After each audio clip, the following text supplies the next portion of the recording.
Aww.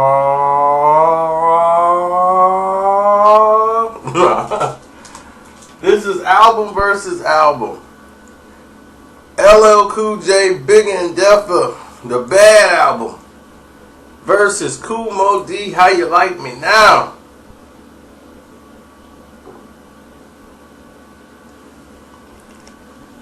Now, of course, these two albums end up sparking the battle between LL Cool J and Kool Moe Dee.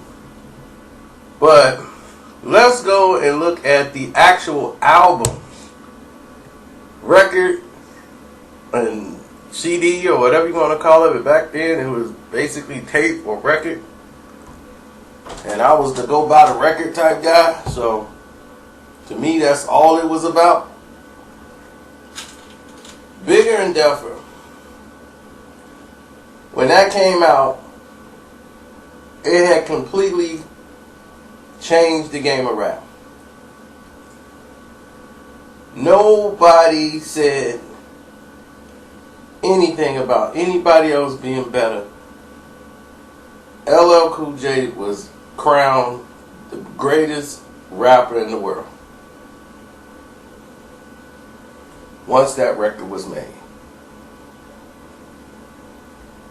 Period. That was just it. Nobody was better than LL Cool J. When LL dropped Bigger and Deffer, when the Moment I'm Bad single dropped, and people are looking at the video I'm Bad, it was over. The album was the most played, most emulated album of all times. Then by the time I Need Love hit, people had already had the record, but I Need Love was a monster hit. It changed the rap world completely. Every human being decided to try to make a love song, and oh my God, it was terrible. This is when you realize the range of a rap artist. If you listen to I Need Love, you say, wow, this is coming from an 18-year-old kid? The type of words he was using? His diction and the way we have to let I love on for everybody like, what? But it sounded smooth. It wasn't like you could like tell he's definitely using a thesaurus, but you couldn't tell the way it flowed. It all went together.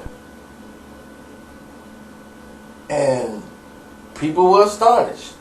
Women loved the song, and so did the men.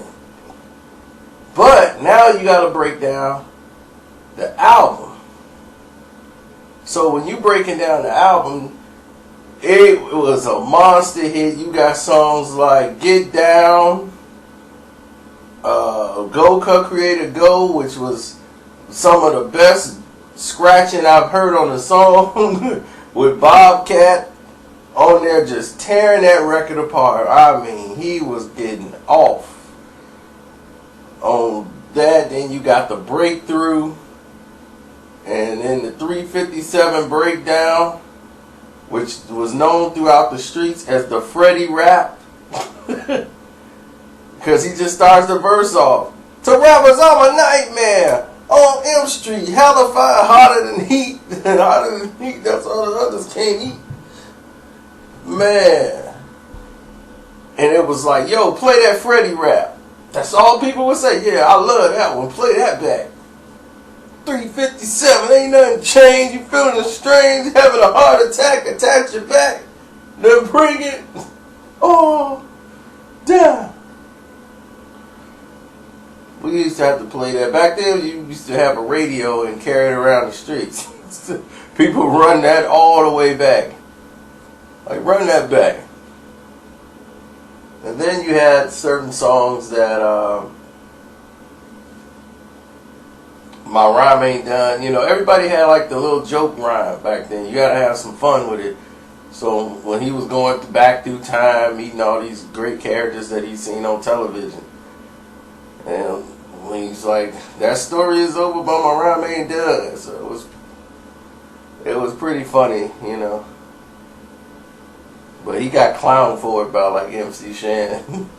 Stu, man, he making songs about He-Man and Donald Duck. Are you kidding me?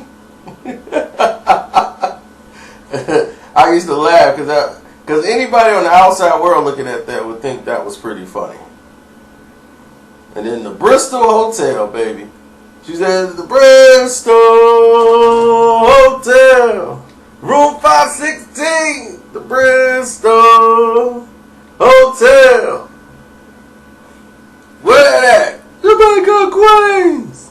I gotta get to Jamaica, Queens, and I gotta no, the Bristol Hotel. And it was like the Bristol Hotel was AKA basically just a whorehouse at the time, and people just used to go there and show up. And you're like, wow, the Bristol Hotel. But the story was so funny, it was just you listening and laughing to it. If you're a kid, you really didn't know all this stuff back then. You just crack it up. So anyway, going through this whole process, we're looking at LL being the biggest thing in the world. So on the album cover, Kool Moe Dee's record at the How You Like Me Now was on the radio. People were like, hey, this is funky. I like this. How You Like Me Now. And then just before people really seen the record cover, the song was on the radio and people liked it. Like, hey, this is nice.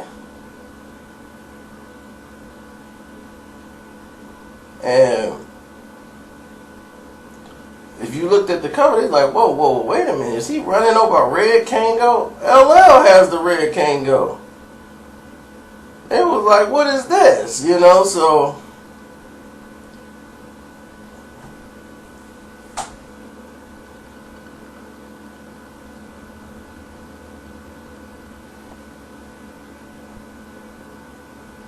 then what happened after that? I know when LL had that Kango, that's when people started getting attention. But what was shocking about Kool Moe Dee was the fact that Kool Moe Dee was actually doing something different. He was actually relating to the older crowd.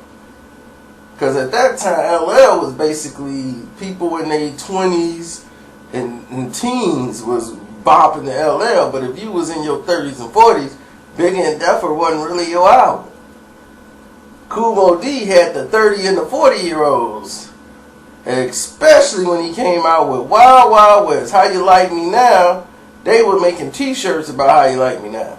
That was the new catchphrase. How you like me now? The people, you know, people on the streets gotta hustle, baby.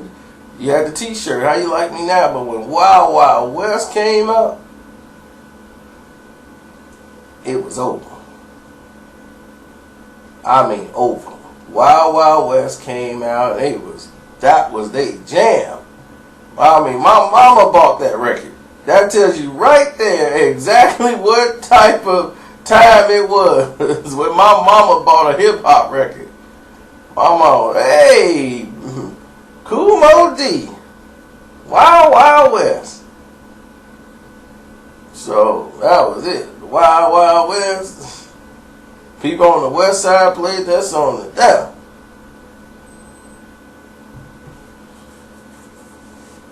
If you get it in the fight, then you beat one of us. Break out before you get bum rushed. That the Wild Wild West.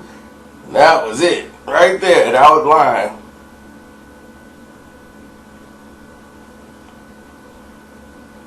But here's the thing. Kool Moe Dee songs, most of them were like, if he could do the party jams. But when it was time for diversity, the rest of the like, I don't dance.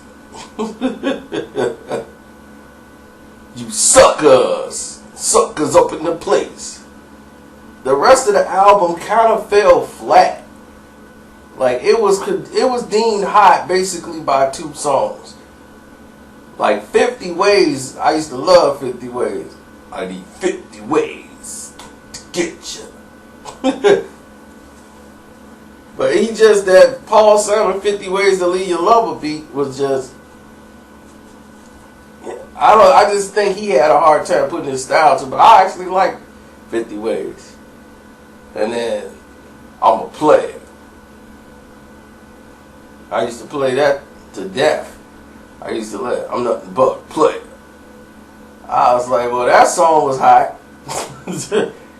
But songs like No Respect, Way Way Back, Stupid, Rock You, Get Paid was nice, but it's the sameness. It was a sameness to it with lack of energy on some of them, you know. But Wild Wild West and How You Like Me Now laced the entire album. All you needed was that 2-hit single, and that was it.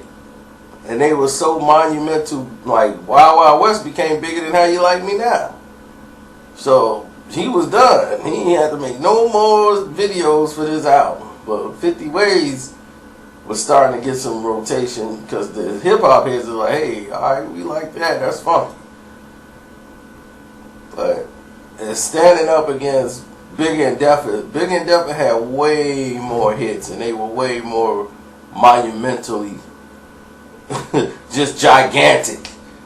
At the time, there was like all the B songs that you thought those could have been singles. I mean, every song on the album is a hit. I can't think of one whack song on Big and Deffa. That's how an album should be. There's not one whack song on there.